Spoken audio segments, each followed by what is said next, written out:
تو اس بات کو آپ کو ذہن میں رکھنا ہوگا کہ وہ ایک روایتی جذباتی سیاستدان بڑک باز تو نہیں ہے، لیکن وہ ایک جس کو کہا جائے کہ بہت کیلکولیٹڈ طریقے سے دلائل کے ساتھ بات کرنے والے شخص ہیں۔ ان کے وفا کے اوپر یا ان کی عمران خان صاحب سے لائلٹی کے اوپر تو ہرگز کوئی مجھے تو کم از کم شک نہیں ہے، لیکن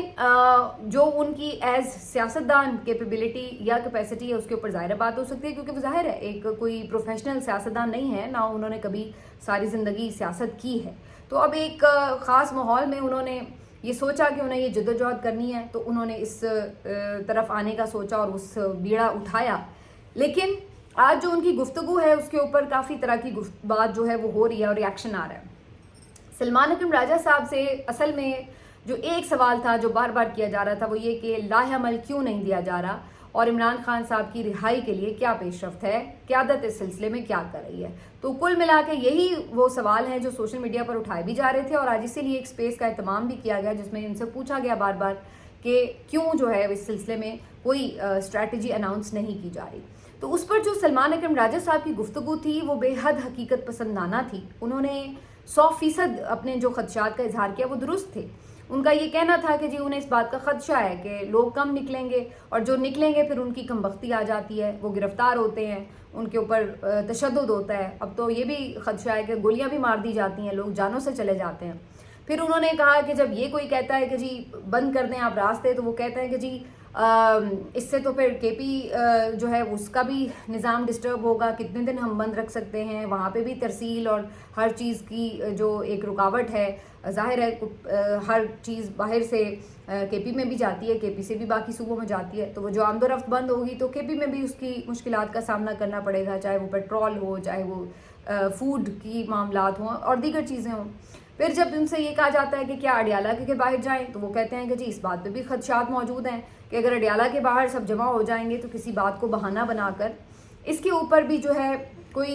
نیا پرابلم کھڑا کیا جا سکتا ہے۔ یہ بھی کہا جاتا ہے کہ عمران خان کو کہیں مچھ جیل نہ بھیج دیا جائے، یہ بھی کہا جاتا ہے کہ یہاں سے جو اور لوگ آئیں ان کو بھی الٹا پکڑ کے اور بھیج دیا جائے، کیونکہ ملاقات تو بہرحال انہوں نے کرانی نہیں، لیکن جو آئے ہوں گے لوگ ان کے اوپر جو ہے وہ ایک نیا کریک ڈاؤن شروع ہو جاتا ہے۔ تو پھر یہ ان سے مختلف جو آپشنز پوچھے جا رہے تھے کہ یہ کیوں نہیں کیا جاتا، وہ کیوں نہیں کیا جاتا، سڑکوں پہ کیوں نہیں نکل رہے، تو اس کے حوالے سے وہ مختلف اپنے خدشات اور تحفظات کا اظہار کرتے رہے۔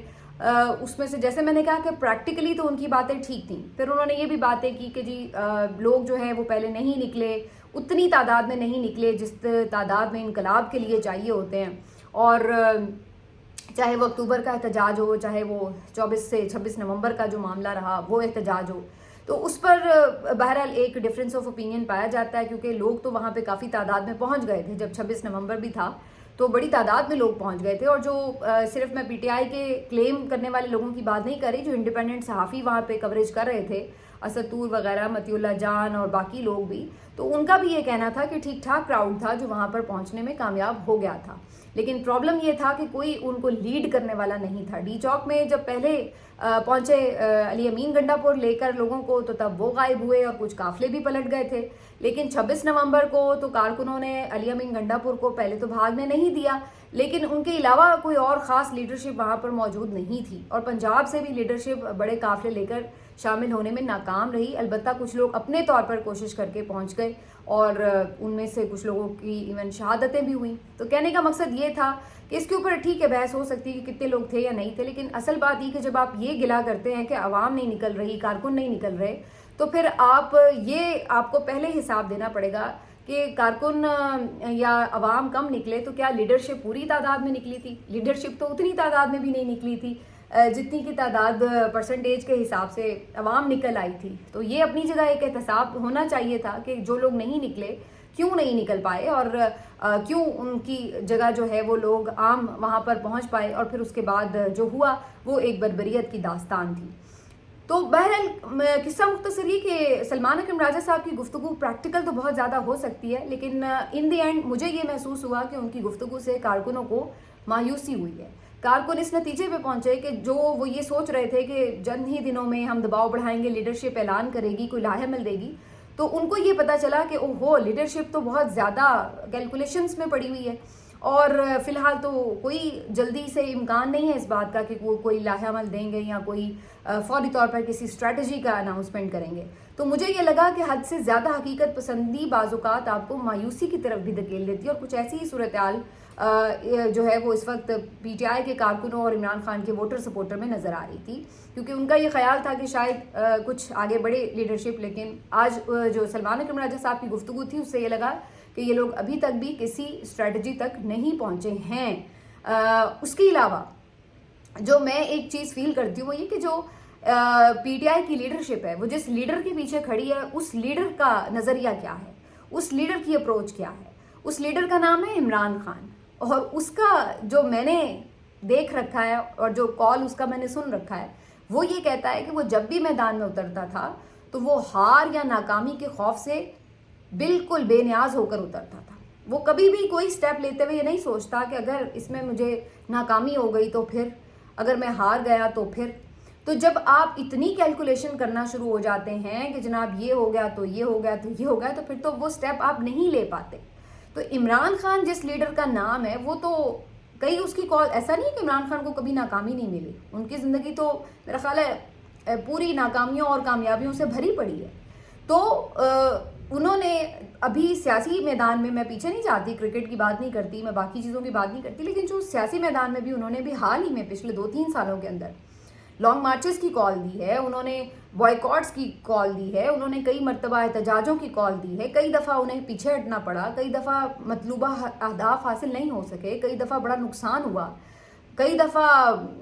اس طرح کے وارداتیں بھی ہوئیں کہ ان کے اوپر گولیاں چل گئیں, کارکن بھی شہید ہوا, تو یہ سب بھی ہوا. لیکن عمران خان جس لیڈر کا نام ہے وہ ناکامی کی وجہ سے کبھی خوف زدہ ہو کر بیٹھنے یا رکنے والا نہیں ہے. وہ ایک ایسے لیڈر کا نام ہے جو وہ سمجھتا ہے کہ جو آج ناکامی ہو گئی سو ہو گئی, اگلے دن نئے جذبے کے ساتھ اور نئے پلان کے ساتھ ہم نے باہر نکلنا ہے. تو ابھی وہ جیل میں بھی ایون بیٹھا ہوا تھا تو ہر روز اس کے پاس ایک نئی اسٹریٹجی تھی, نیا کارڈ تھا. آپ کو یاد ہوگا کہ ہر روز بتایا جاتا ہے کہ ان کے پاس اب نیا کارڈ ہے, اب انہوں نے یہ کارڈ چل رہا ہے, انہوں نے یہ کارڈ, وہ اندر بیٹھا بھی ہر روز آپ کو نئی اسٹریٹجی دے رہا ہے, نیا کارڈ دے رہا ہے کہ یہ, اس میں سے ہر کام کامیاب نہیں ہو رہا لیکن وہ آپ کو انگیج رکھے ہوئے ہے. وہ بتا رہا ہے کہ وہ ہے, اس نے بتا رہا ہے کہ اس کی جدوجہد جاری ہے جیل کے اندر سے بیٹھ کر بھی. لیکن اس سے جب سے سلسلہ منقطع ہوا ہے تو بالکل کلو لیس ہو گئی لیڈرشپ. ان کے پاس اب کچھ کہنے اور بتانے کو نہیں ہے اپنے کارکن کو کہ ہم کیا کرنے جا رہے ہیں.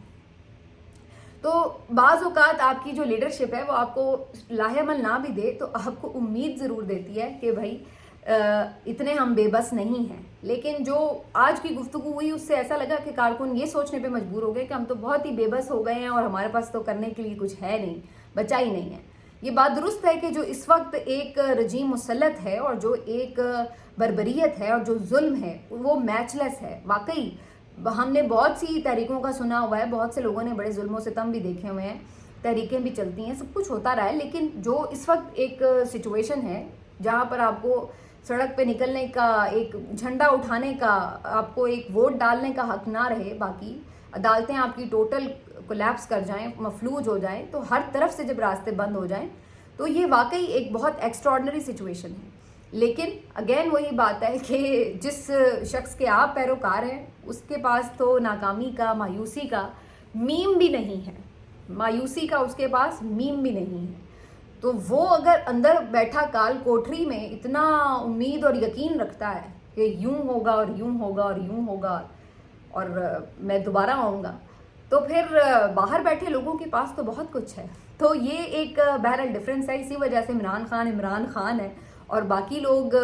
ظاہر عمران خان نہیں ہو سکتے. لیکن بہرحال اس ساری چیز نے ایک نئی ڈیبیٹ ضرور کھولی ہے. لوگ اب یہ بات کرنے پہ مجبور ہیں کہ اگر یہ سارے خوف اپنی جگہ تو برقرار رہیں گے تو ان کو ختم کیسے کرنا ہے, ان کو خوف کو توڑنا کیسے ہے. اس کے لیے لیڈرشپ بھی باہر نکلتی ہے, لوگوں کو قائل بھی کرتی ہے, عام لوگوں کو قائل کرتی ہے اور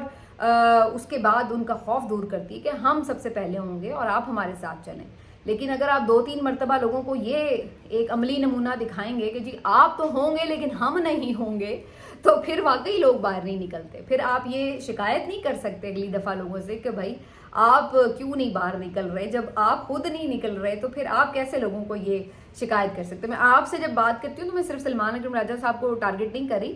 میں اوور آل جو آپ کے MNAs MPAs ticket holders جو بھی لیڈرشپ کے لوگ ہیں عہدیداران ہیں، میں ان سب کی بات کر رہی ہوں جو ان کو ہونا چاہیے تھا اور جو نہیں پہنچے تھے.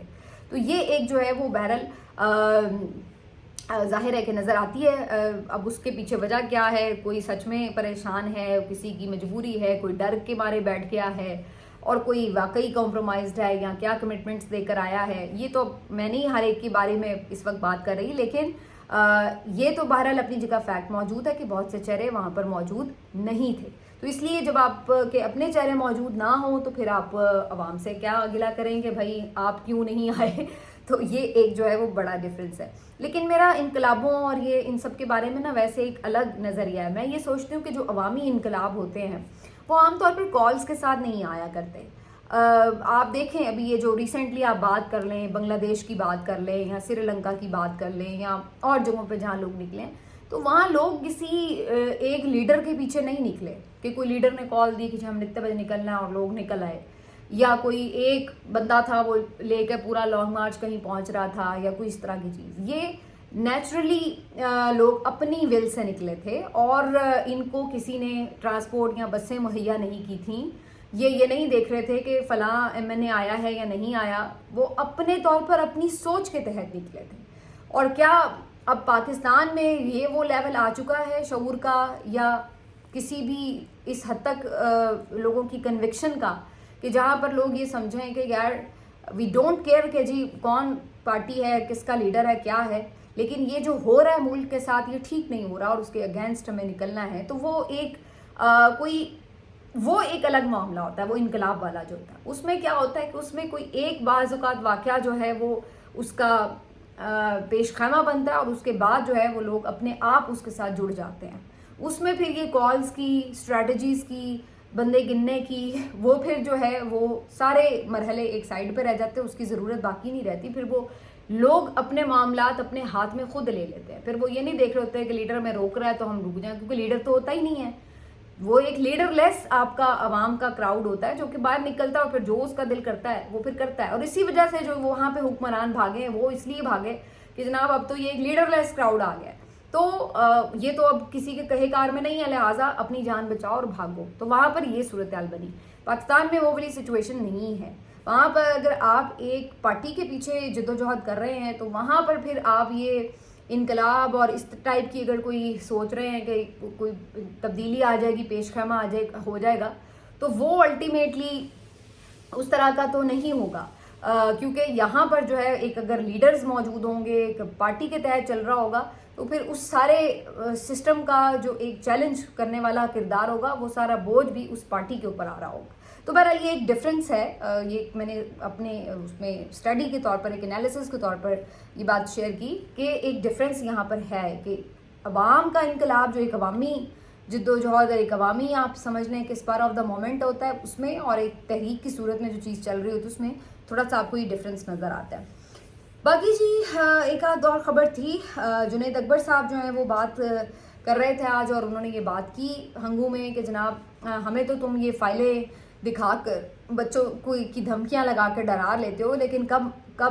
کل جب معاملہ نوجوانوں کے ہاتھ میں آیا تو کیا کرو گے. تو نوجوانوں کے ہاتھ میں بات آنے کی ہے جو وہ کافی حد تک اس سے ملتی جلتی جو میں بات کر رہی تھی. لیکن دوسری طرف یہ بات دیکھنے کی ہے کہ جنید اکبر خان صاحب جو کہ رکن قومی اسمبلی ہیں، ان کو کیا کوئی دھمکیاں مل رہی ہیں؟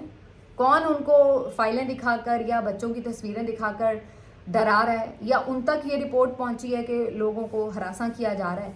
تو یہ اگر سلسلہ ہو رہا ہے تو پھر وہی بات وہیں پہ آ کے ختم ہوتی ہے کہ پھر جس فسائیت سے یہ سب لوگ گزر رہے ہیں تو وہاں پر تو پھر ہر کوئی نشانے پر ہے. تو پھر وہاں پر آپ کسی لیڈرشپ والے عوام سے اور عوام لیڈرشپ سے وہ کیا گلہ کرے؟ سارے ایک ہی اس وقت اگر نشانے پر ہیں تو پھر باقی تو پھر اس کے بعد کوئی ایک دوسرے سے گلے شکوے کی گنجائش ہی نہیں رہ جاتی. ملتے ہیں آپ سے اگلے ویلاگ میں. اپنا خیال رکھیے. اللہ حافظ.